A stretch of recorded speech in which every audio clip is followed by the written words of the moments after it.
A story. The Blind. November 2nd, 10:53 p.m. I'm going to meet Lucas for drinks. We don't live together, but we spend enough time at each other's places that sometimes I wear his clothes instead of doing my laundry. Dating Lucas is like dating two people, and I can't take one of them out in public.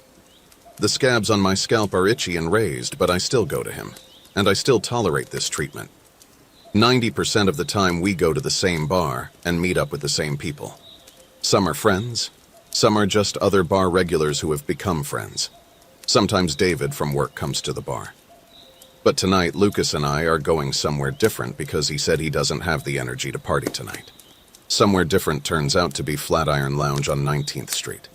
The drinks are really interesting and expensive, and it's dark, and none of the seats are actually comfortable, and the waitresses are hot enough to make me feel insecure.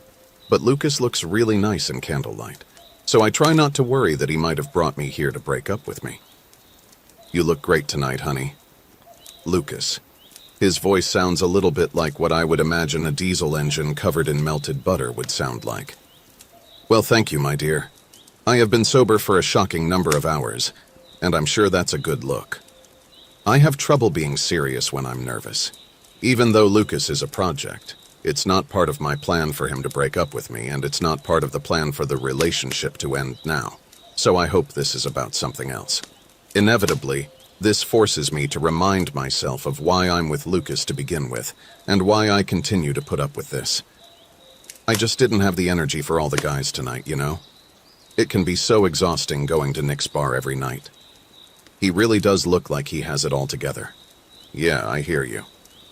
I lie.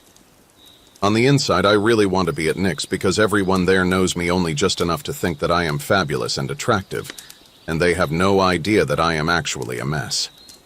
That's the kind of crowd I need to be around. When someone else believes this show, when a whole group thinks this act is real, when scores of intelligent human beings look at Lucas and me together, and they see us as stable, rational, healthy adults in a stable, rational, healthy adult relationship, then I can believe it. I need to believe it. This fancy show we put on, this ruse, this bullshit we sling, I need it. I need to make people believe that I am all right, because if they think I am, then maybe I can think I am too. And that's why I tolerate it. Right now, as I'm looking at all these leggy Europeans, I am starting to feel smaller and uglier and more in need of alcoholic sustenance. But I am drinking something made with frothy egg white, and it isn't going to cut it. Also, I have to admit, that's not the only reason I wanted to go somewhere quiet tonight. He is looking at me with what I would describe on someone else as sexy ease, but on him I just find it comical. He is very handsome, but I'm nervous and I think he looks like a cartoon. Oh, yeah. What's that? I can feel the sweat starting to bead between my boobs. I wanted to talk to you again about the idea of you and I moving in together. He leans even closer to me, and his elbow takes up the entire cocktail table between us. And I am suddenly aware of how small this bar is, and the lights start to look like they're pulsing. And I am getting that dizzy feeling where I want to put one foot on the floor. But both my feet are already on the floor, and the music is too loud, and someone is asking me if I want another drink, and I think I'm going to pass out. Lucas reaches his hand over to stabilize me, knowing the look I have on my face. "I'm not pressuring you," he lies. "I just want to open up these lines of communication again. I know you're not a fan of cohabitation, and I know you want your independence, but my place is too big for just me, and you would have plenty of space there." He has leaned back and let go of me. I'm gesturing to the bartender, so he looks at our waitress and sends her my way. All 7 feet of her approach the table and bend down to hear me croak out an order for 4 shots of Patron Silver. Lucas gives me a condescending eye that he likes to use on me in places like this, because he wants the other guests to believe that he doesn't binge on booze every single day. And at this bar, he can keep up that appearance. And Lucas thrives on appearances. I like the way things are going with us, Sam. I think we could really make something here.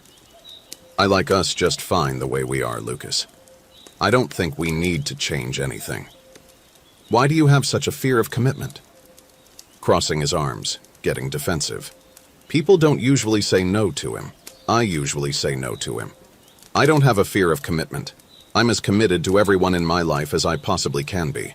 I'm committed to you, aren't I? So why can't I keep my independence? I may be talking louder than I should. You can have your independence and live at my apartment, you know. It doesn't have to be mutually exclusive. He can tell that he is getting nowhere. He usually gets nowhere.